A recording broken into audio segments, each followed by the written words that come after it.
Salut à tous, amoureux transi du cinéma, cette phrase je vais arrêter de la dire. J'ai trouvé une autre intro, parce que amoureux transi du cinéma, en français véritable, ça veut rien dire.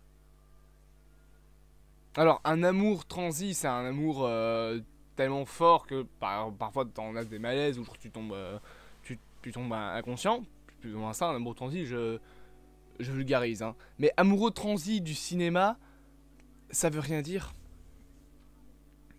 Genre, tu peux aimer le cinéma, mais pas au point d'en tomber inconscient.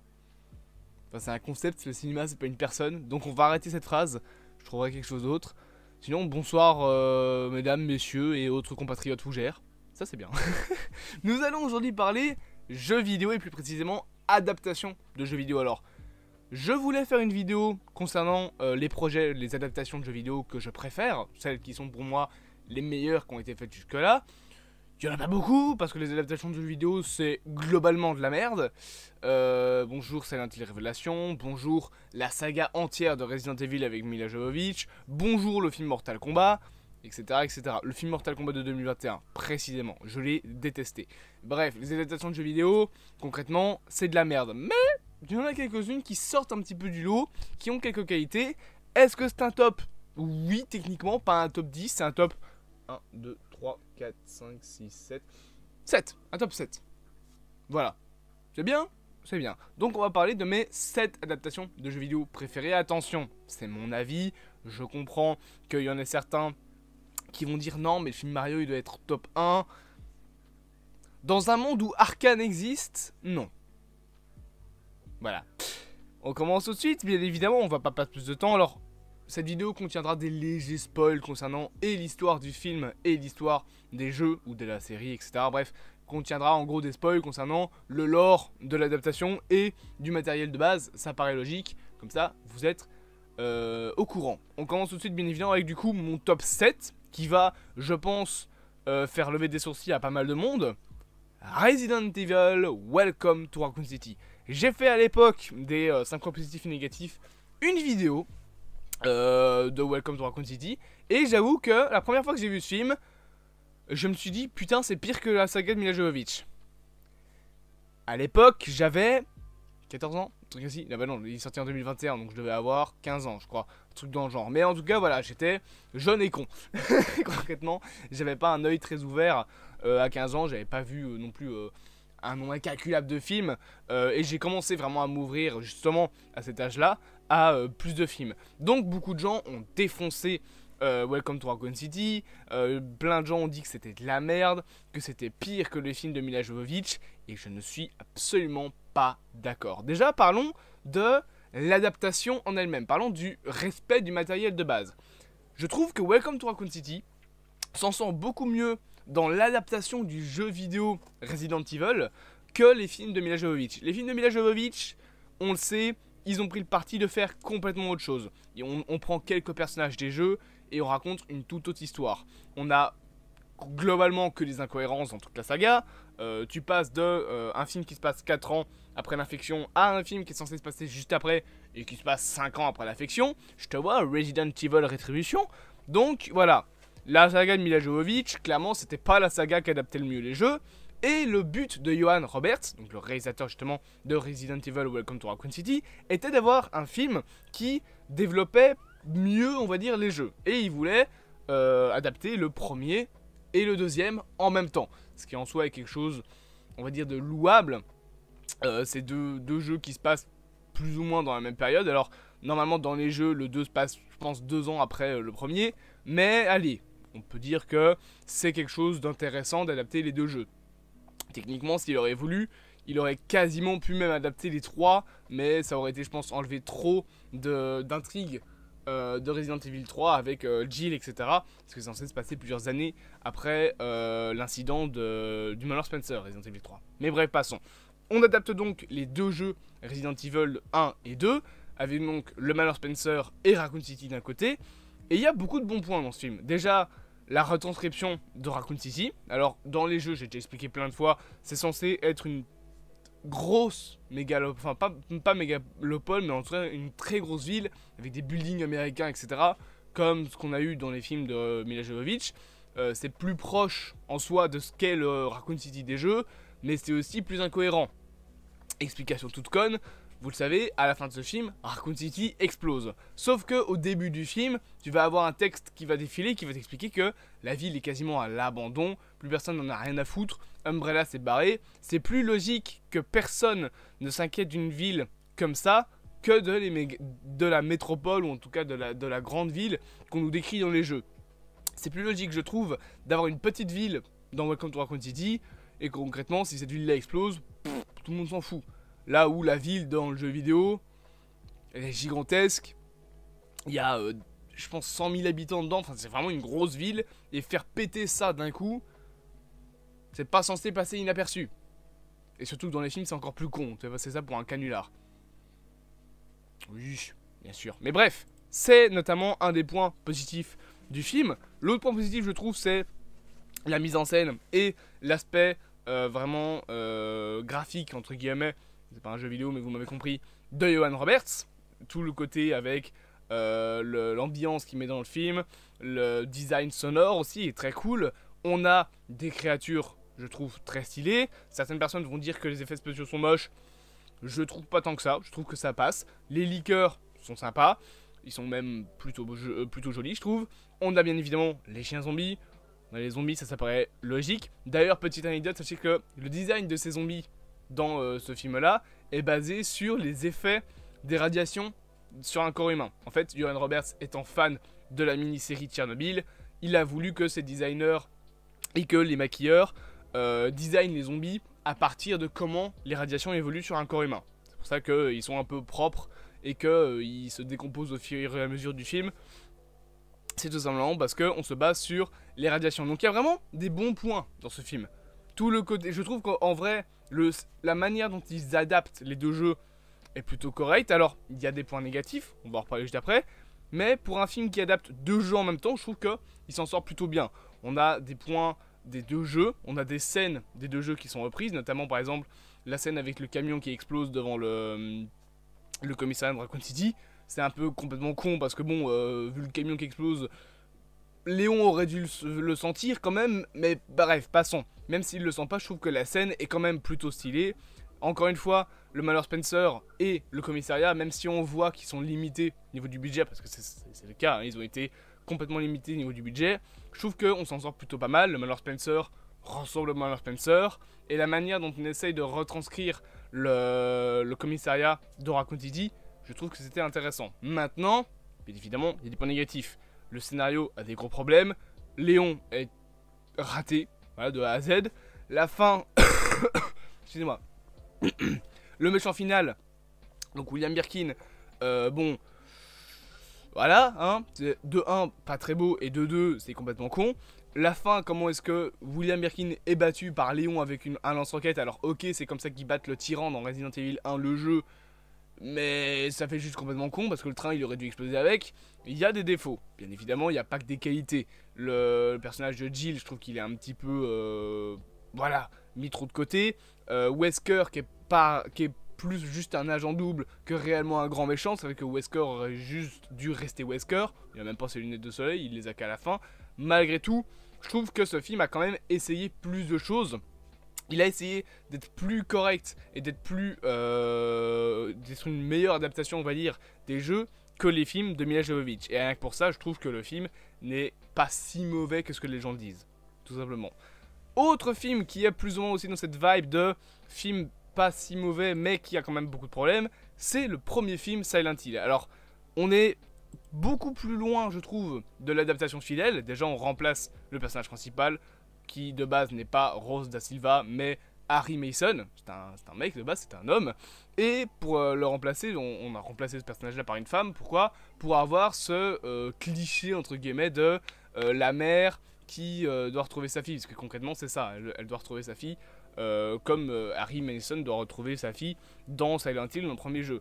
Mais le problème, c'est que du coup, on a ce cliché de la mère protectrice qu'on a vu, mais dans tellement de films, genre Aliens, même dans la saga Resident Evil, il y a plein de films comme ça où tu vas avoir le personnage principal féminin qui va avoir sa fille à protéger. Mais il y a peu de films, je trouve, qui font ça avec des hommes. Ça aurait été pour moi plus intéressant de garder justement Harry Mason. Autre que ça, le film a une bonne esthétique, il garde l'esthétique des jeux des jeux Silent Hill, pardon. Il a un scénario qui est, bon, pas le meilleur des scénars, mais ça passe, on va dire. Il a une ambiance sonore qui est très stylée, les créatures sont respectées, Pyramid Head, les Nurse, etc. Je trouve que c'est plutôt intéressant. On a le lapin aussi, il me semble, qui est présent, et ce film restera quand même bien meilleur que sa suite Resident Evil Révélation. Non, pas Resident Evil, Silent Hill, pardon, Révélation, qui est une merde. Voilà. Christophe Gans, là, il a essayé des choses, ça se voit. Le réalisateur, donc, qui d'ailleurs, il me semble, est français. Et il sera celui qui va réadapter Silent Hill, étant donné que un nouveau film Silent Hill, complètement détaché des deux premiers, est en préparation normalement, appelé Return to Silent Hill. Il adaptera le deuxième jeu, avec notamment le personnage de James Sunderland. Donc on attend de voir. Christophe Gans avait fait un très bon boulot au niveau de la mise en scène, etc. sur ce premier film. Le deuxième film était une merde. On a hâte, enfin moi personnellement j'ai hâte de voir comment est-ce qu'ils vont adapter le jeu. Et pour une fois, on sait que James Sunderland ne sera pas remplacé par une meuf. Ils vont garder James et ils vont garder Mary. Ça, c'est un bon point. Mais donc voilà, ce film Silent Hill est plus ou moins le même genre de film que Resident Evil. Un film qui a essayé des choses, qui est loin d'être parfait, bien évidemment, mais qui, je trouve, a quand même des intentions louables, plus que n'importe quel autre film de jeux vidéo, comme les Alone in the Dark, etc., qui sont juste faits pour faire du marketing sur le fait que c'est une adaptation de ce jeu-là, alors que le film est mauvais. Voilà. Autre film, donc mon top techniquement, c'est 5, mon top 5, ouais c'est ça, le film Super Mario Bros. Alors, on est sur un film qui respecte beaucoup plus l'univers que ces deux précédents. On remplace pas certains personnages, le film a des bonnes musiques, le film a une bonne mise en scène, il fait plein de petits easter eggs, ça c'est très cool de pouvoir fouiller le film à la recherche d'easter eggs, mais à part ça, je trouve que le film est un petit peu plat au niveau de son scénar. Concrètement, c'est un film qui adapte le scénar de Super Mario Bros. Bon, c'est pas le plus grand des scénars, hein, sauver la princesse, puis basta. Mais sinon, on a un très bon film niveau sonore, je trouve. On a quelque chose qui a quelques idées. C'est un film d'animation qui est plutôt joli, voilà. Faut pas se mentir, Illumination font des très beaux films. On a un film aussi qui est court, ce qui permet de pas tirer en longueur une histoire qui est pas vraiment très détaillée. C'est plutôt cool également de pas avoir trop de temps de film pour éviter justement de s'éparpiller, etc. Et je trouve que tous les personnages sont plus ou moins respectés. Mario en VF en plus passe très bien, Luigi passe très bien, en plus il y a des petites refs à Luigi's Mansion. Bien évidemment il y a la musique Peach de Bowser qui est plutôt marrante, et Bowser est plutôt cool je trouve dans le film, la manière dont il le retranscrit. C'est un film qui est vraiment pour les fans, pour le coup, avec plein d'easter eggs, etc. Mais si tu retires tout ça, encore une fois, ce serait con de retirer ça pour faire une critique, mais autre que les easter eggs, je trouve qu'il y a, voilà, il y a pas un scénario très complexe à se mettre sous la dent. Après c'est un film Mario, c'est un film familial, j'en demande pas un Mozart non plus, mais je trouve que, excusez-moi, on aurait pu aller un peu plus loin peut-être dans certains détails, mais ça reste un plutôt bon film. Le film suivant par contre a beaucoup plus, je trouve, d'intérêt, c'est le film Tetris. J'en ai fait une adaptation, j'en ai fait une vidéo, une critique, personne ne l'a vu, ça me permet d'en reparler ici.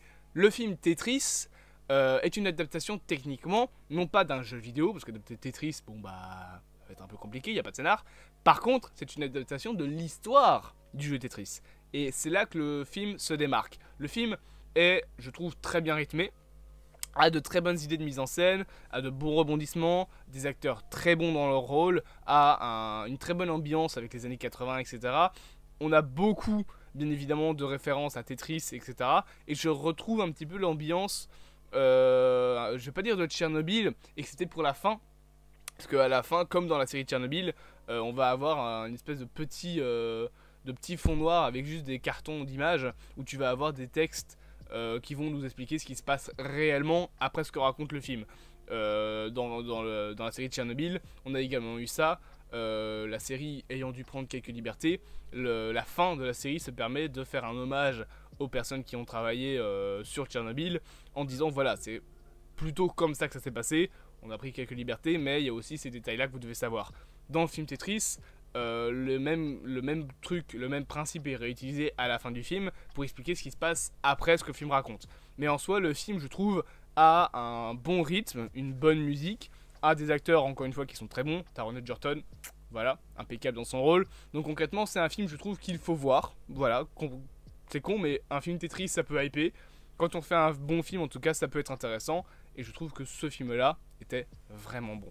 Film suivant, et ça peut paraître con mais il est dans mon top 3, Sonic 2. Alors je précise bien, Sonic 2, pas Sonic 1. Sonic 1, ce qui me déplaît un petit peu c'est le côté Sonic en ville.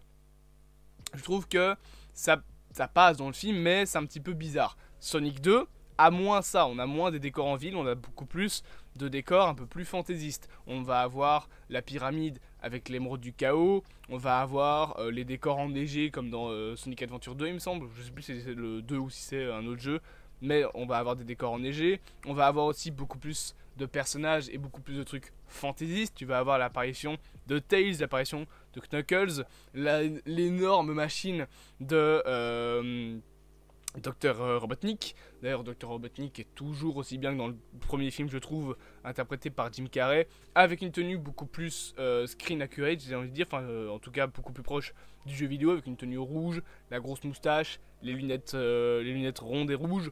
On a un Robotnik aussi chauve. Dans le premier il n'était pas chauve, dans le premier il était avec des cheveux. Voilà, il avait une moins grosse moustache. Là on a un Robotnik qui est un peu plus proche des jeux vidéo.